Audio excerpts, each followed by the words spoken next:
Et ils ne sont pas nombreux les hommes qui, de la France libre aux immenses chantiers de l'après-guerre, ont servi leur pays avec autant de courage et d'audace.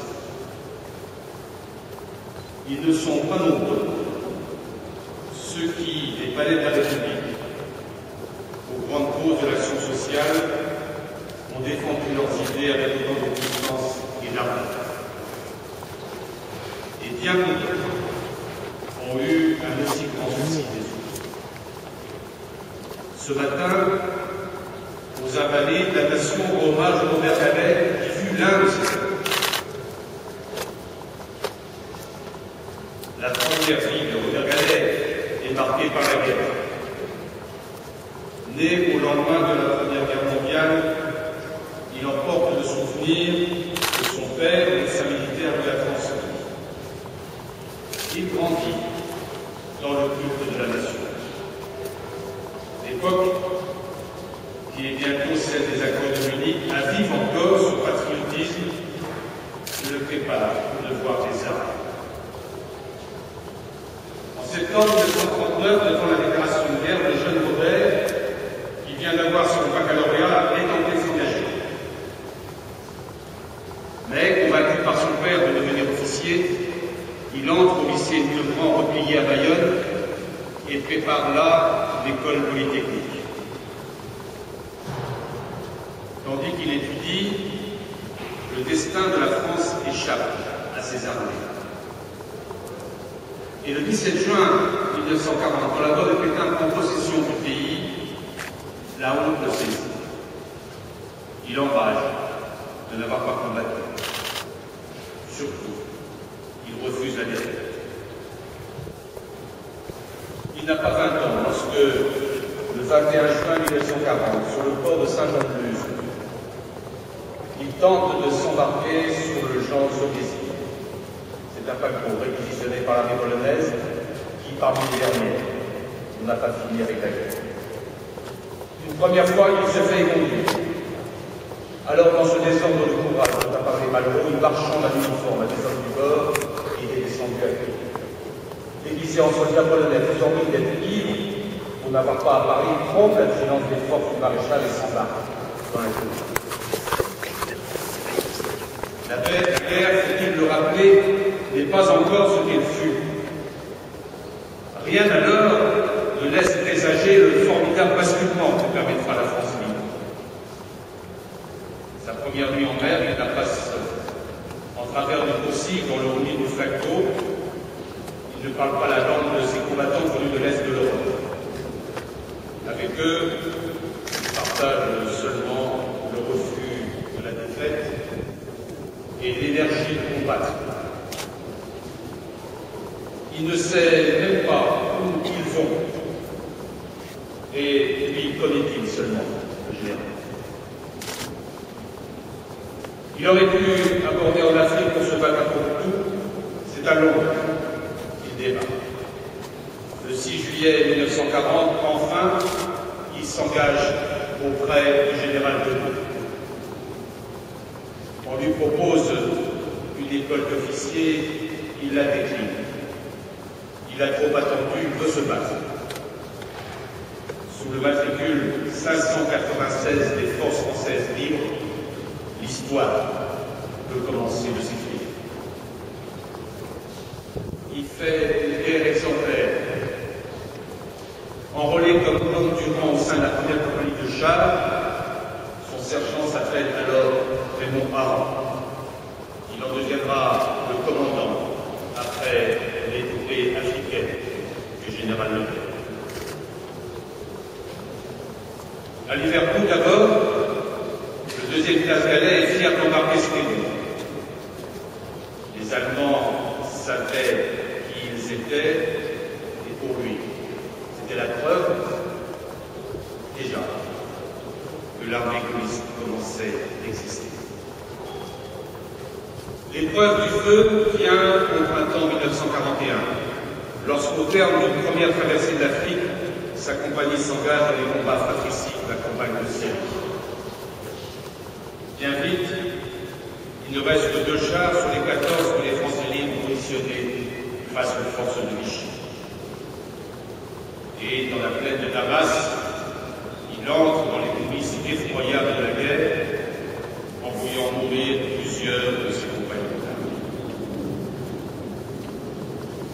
Au désert, dans les sables libyens, quand il ne déchiffre pas dans les étoiles la course de ses chars, il pense au lycée de son adolescence. Il pense à la terre de France. Il est maintenant à la tête de 3 chars, Féni, Kidi et Vichy, comme il les a nommés. Il a rejoint la 8e armée britannique. Au premier jour de l'été de 1942, sa compagnie, devenue colonne volante, est envoyée sur le front d'El Alamein. C'est là qu'il participe à l'offensive d'El Alamein. Pour la première fois, confronté aux Allemands, il sauve les légionnaires de Mesmer des blindés de l'Afrique à Lancé à la poursuite des forces de l'Axe, la colonne volante rejoint bientôt à Tripoli celle du général Leclerc. C'est, Madame, la première rencontre avec votre père. Même si votre destin commun scellera à Tripoli. Pour l'heure, nous sommes en mars 1943, à Sabratha, dans la ville tripolitaine.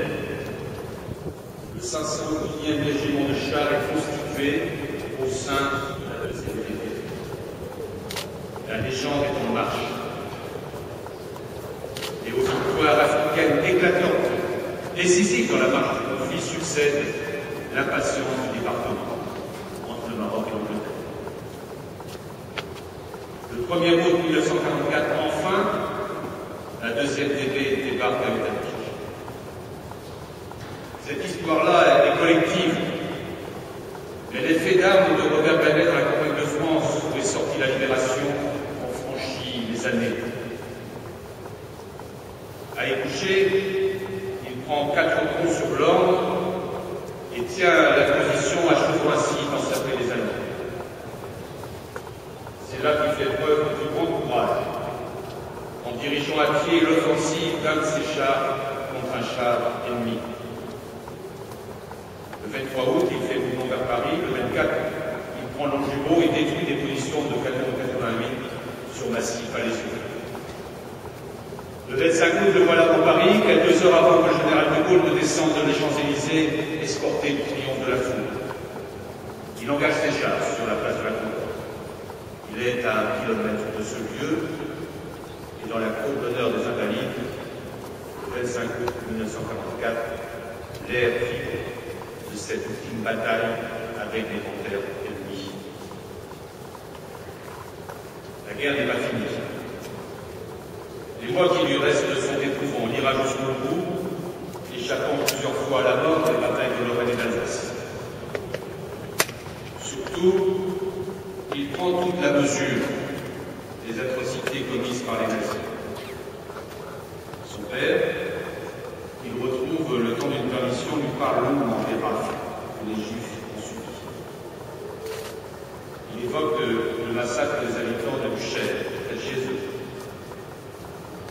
Il lui parle encore de ces tirailleurs sénégalais qui défendaient les restés, qui avaient été fusillés dans le jardin familial. Seul prétexte, c'était noir. Une dernière fois, avec une détermination inébranlable et un courage qui force l'admiration, Robert Banet reprend les armes et à la tête de la première compagnie de chars de 501, qui est représentée aujourd'hui, il prend la route de la Polynésie. Par un décret du 24 mars 1945, alors qu'il est en train de combattre au cœur du territoire ennemi, il est fait compagnon de la libération. Le 4 mai 1945, parvenu jusqu'à Berchtesgaden, il obtient la reddition de la garnison SS. Quelques heures plus tard, il fait partie des premiers qui reprennent au chaos le Nideg quand la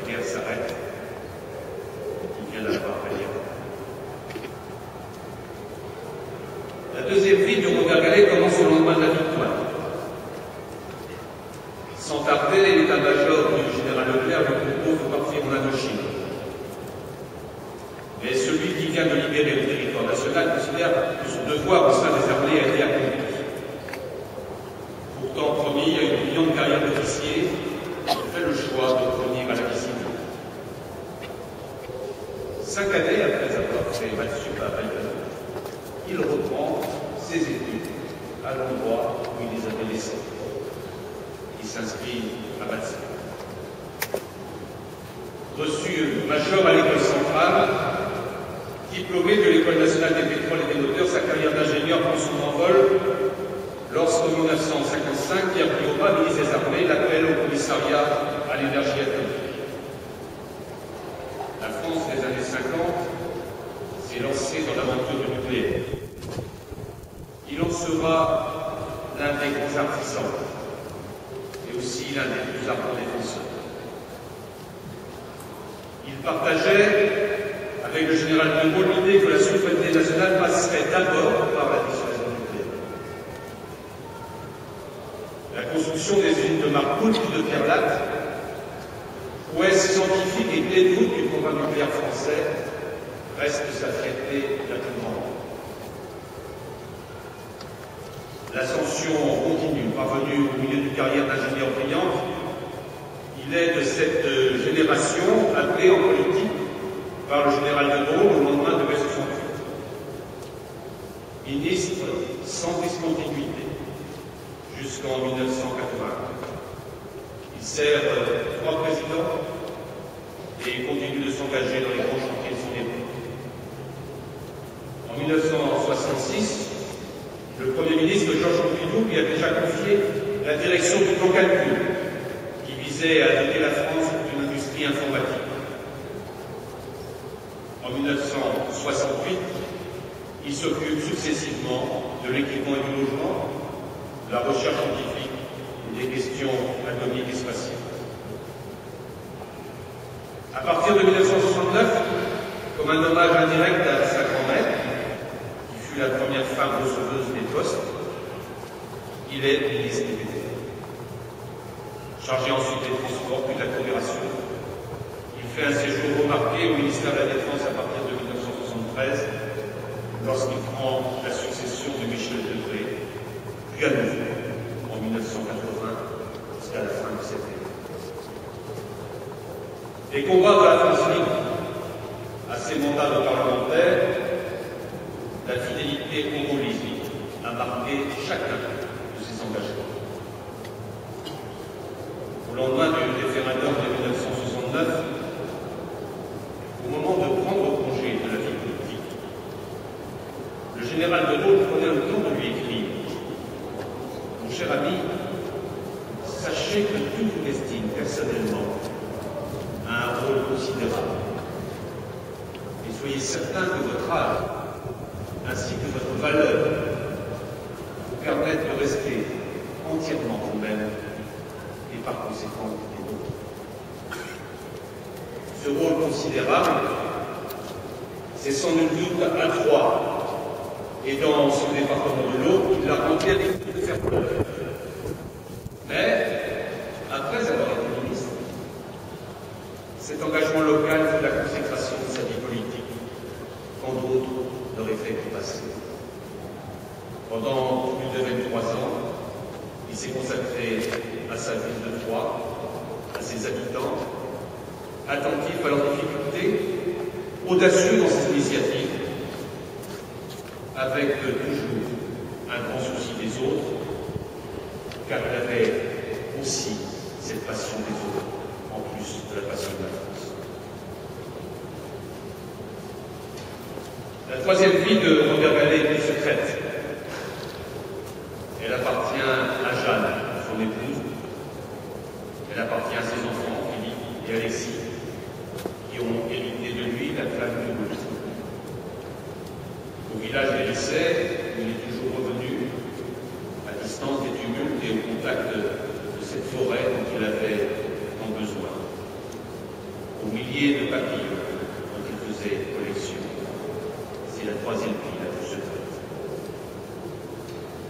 Vous me permettez cependant d'éclairer quelques instants les qualités d'un homme qui n'ont pas peu compté dans l'ampleur de ses engagements. Il avait, je ne sais le dire plus simplement, la passion des autres. À la guerre, son soin des hommes l'avait distingué parmi les chefs.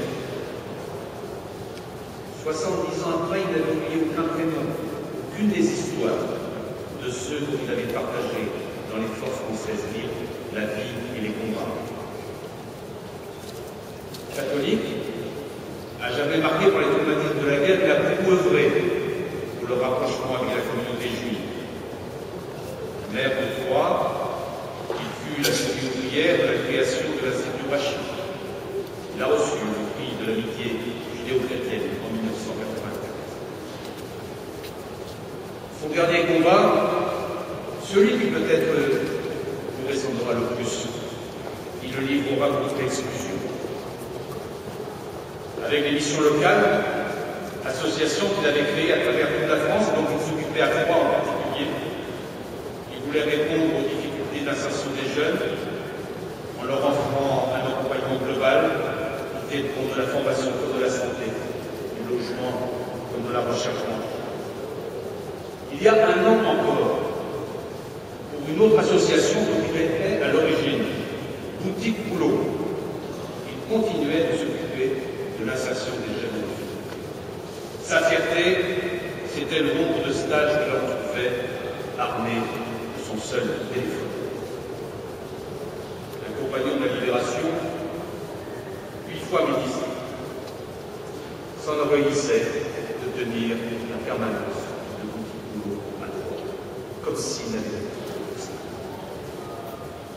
Mesdames et messieurs, les vies de Robert Gallet sont trop nombreuses pour être toutes racontées. Mais un même souffle les traversait. Celui de la France libre, celui des valeurs gaullistes, celui de l'intérêt général, celui de la passion des autres. Entré à 19 ans dans la légende, il a côtoyé tous les grands, mais s'est offert au plus simple. Robert Gallet emporte avec lui les pages les plus glorieuses de l'histoire que nous avons en partage, et nous savons, madame, qu'il laisse à chacun l'exemple d'un homme d'État qui sut toujours rester